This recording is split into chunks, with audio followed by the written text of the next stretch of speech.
Bonjour à tous. Alors, on va voir ensemble un point extrêmement important à tous ceux qui veulent faire du bien autour d'eux.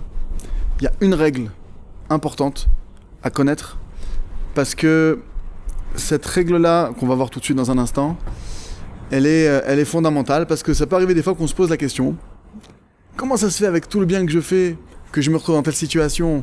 Des fois, on œuvre pour faire le bien autour de soi. On œuvre pour faire le bien à des gens qu'on aime ou même des gens qu'on connaît pas forcément mais que ça se présente à nous, etc. Et on voit pas de retour. C'est-à-dire que je m'efforce à faire le bien, je m'efforce à faire don de moi-même, que ce soit de mon temps, des fois, que ce soit de mon argent, peu importe. Et je vois pas de retour. Alors évidemment, on fait pas ça pour ça. Mais des fois, ce qui peut se passer, et c'est sur ce cas-là aujourd'hui qu'on va travailler, et comprendre qu'est-ce qui peut entraîner ça, c'est que des fois, tu aides quelqu'un, et toi, tu vois que non seulement que ça t'a pas, entre guillemets, embelli la vie, il y a d'autres problèmes qui surgissent. Il y a d'autres galères qui surgissent.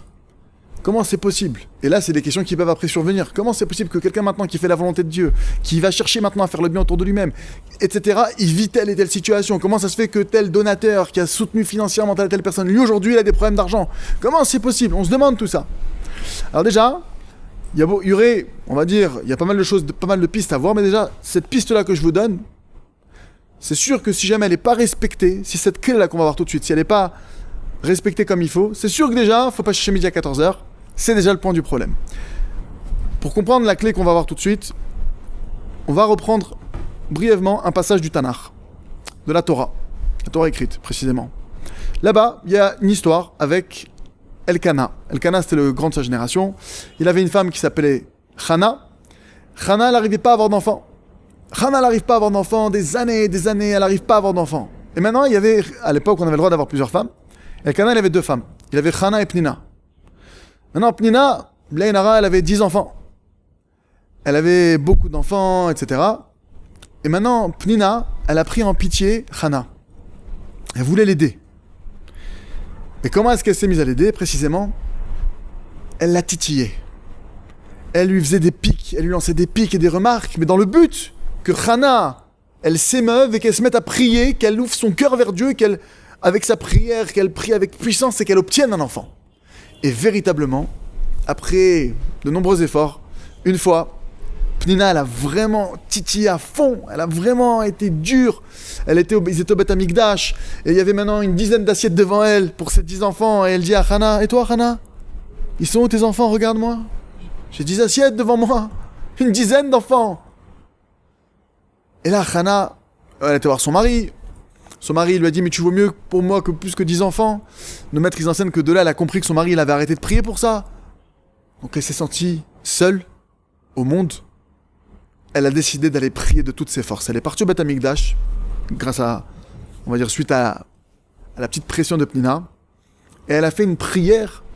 Elle a fait une prière qui, jusqu'à aujourd'hui, la manière dont elle a prié, toute notre prière à nous dans le Sidour, dans le livre de prière et la Hamida, etc., qu'on fait 3 fois par jour pour les hommes, et 1 fois par jour au moins pour les femmes, tout est institué selon comment Hana l'a ordonné sa prière, tellement c'était une prière puissante. Et de cette prière-là, elle a été exaucée, elle a reçu Shmuel Hanavi, le prophète Samuel, qu'on dit de lui qu'il était l'équivalent spirituel de Moshe, Rabbeinu et Aaron. Donc vous dites, c'est merveilleux.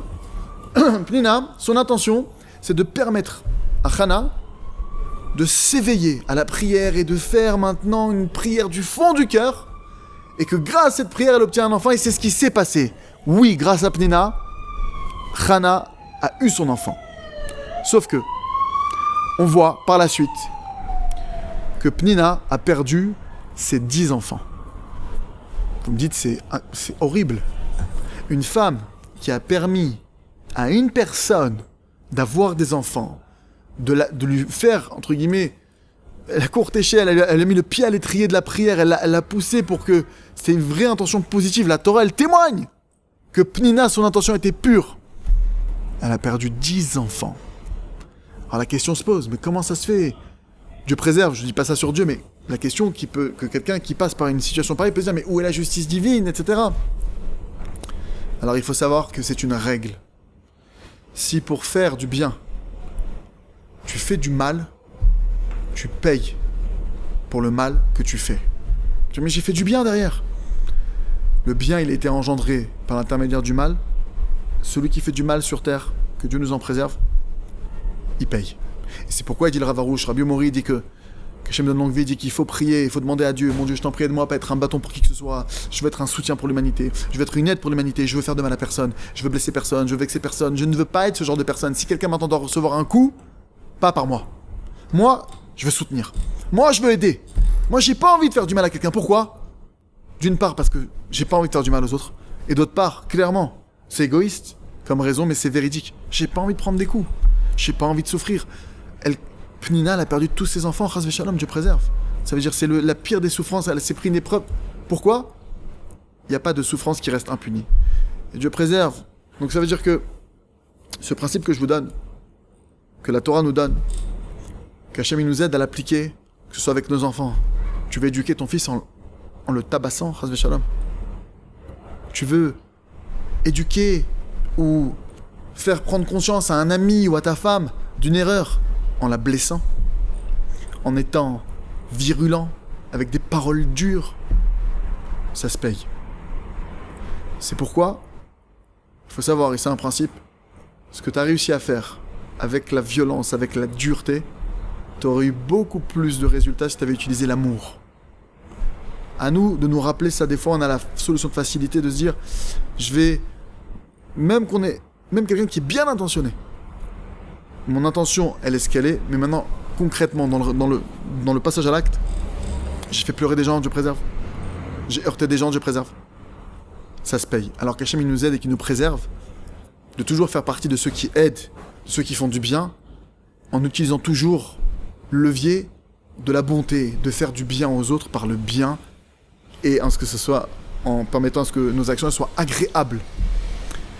Chazak, venit Chazek.